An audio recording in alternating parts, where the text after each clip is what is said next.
clamshell here. We're gonna start on your forearm.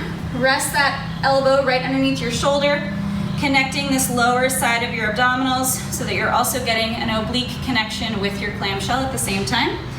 Hips are gonna be stacked, feet are stacked as well. They're gonna stay in that position throughout the exercise. My knee here, my top knee is going to be lifting and lowering, hence the name clamshell. The important thing here is as you connect, you're gonna draw up and in with your exhale, connect your core, and then lift that knee up in the process against that band. Inhale to slowly lower it back down with control.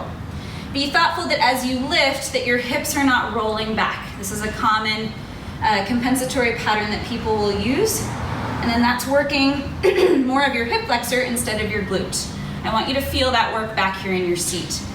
So the other thing to be thoughtful of too is as you lift, be thoughtful that your feet are not trying to pull up with you at the same time. So knee comes up, slowly lower down with control throughout the exercise.